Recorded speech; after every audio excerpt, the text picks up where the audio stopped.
everybody, it's Life Coach Kadzoe with Kadzoe for Africa, and welcome to my channel.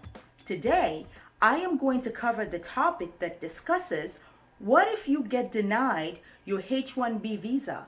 What do you do next? If you're interested in this information, stay tuned. The first step I have if you get denied your H1-B visa is that you can go ahead and return to the F1 visa status. And so typically what happens if you choose this option is that when you get back to F1 visa, you can try and find an institution where you are allowed to work under CPT right away. There are some institutions where you can be able to do that because everybody in that particular institution is already working, whether they are domestic students or if they're international students. If you are not able to find an F1 visa status school where you can be able to work under CPT right away, then what that means is that you have 1 whole year before CPT to be able to qualify to work. But in the meantime, what you can do as an international student is apply for I-765, employment authorization due to hardship. And because the company that you are probably working for would be willing to maybe keep you on, if it's for a part-time status as you work under F1 visa, then this option might actually be able to work for you. So think about that. And I have more information in the information bar below that you could access for every one of the tips that I talk about today. Tip number 2, consider a G visa. So if you get denied your H1-B visa, explore the options of the G visa. And typically this visa is given to employment opportunities for nonprofit organizations, and these include industries and companies such as NGOs. You could also maybe look into opportunities within the World Bank, the IMF, UNESCO.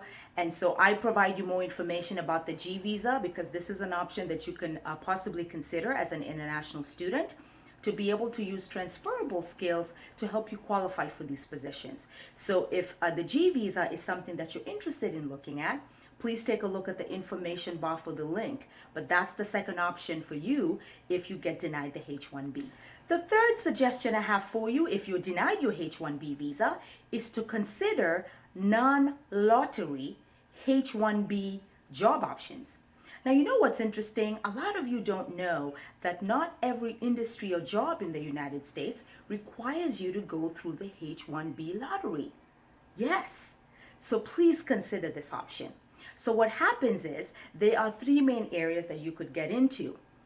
Every college and university in the United States, which is in the area of education, is exempt from the H1-B lottery.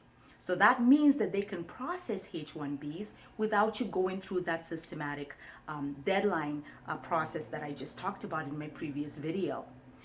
Other companies that you can look at are nonprofit organizations that are affiliated with academic institutions or universities in the United States. And the third area that you can look at is research-based nonprofit organizations as well. There are actually over 8,000 jobs within the nonprofit research-based organizations. So extend your job search, look into these right away so that if you get denied the H1-B, then you can pursue this option. The fourth option that I would like to share with you that can really help you if you get denied your H1-B is changing your visa status to the B2 tourist visa. This is a visa that is valid for 6 months. Now, let's say you had options or you wanted to consider some of the options we talked about, but you've run out of time because as you were waiting for your H1-B, your OPT time was taken away. When you apply for the B2 tourist visa, it gives you that extended 6 months, and that will allow you to be able to let the other options materialize. I actually know a particular person who pursued the B2 and they were waiting for a postdoc position.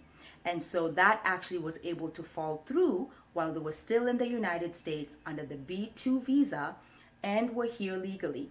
And so that's an option that you can consider as well. The fifth and final tip that I wanted to share with you today, if you get denied your H1-B visa, is actually to apply to be a religious worker. Now, this is an interesting option, and I wanted to explain it a little bit. So what happens is, for many international students, you might come from a background where you're affiliated with a particular religion.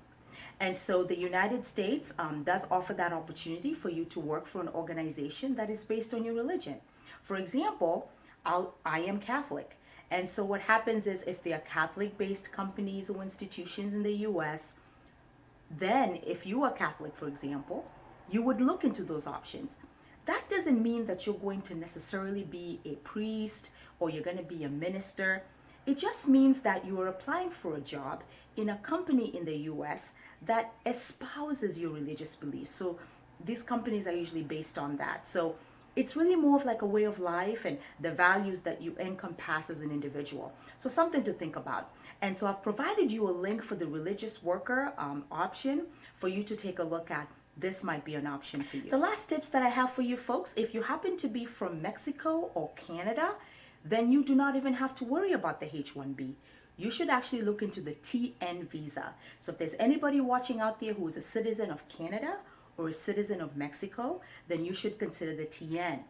You noticed I didn't really talk about the marriage option because everybody knows about that. You know, if your H1B visa doesn't go through, then you can also consider, if you are in a relationship with a US citizen, you can be able to consider marriage as well. So folks, those are the 5 options that you can consider or be thinking about working on as you wait for your H1B visa decision around the end of summer and begin work October 1st, because that's when the H1B work status for people starts, is October 1st of this year, 2017. Every year it's usually October 1st.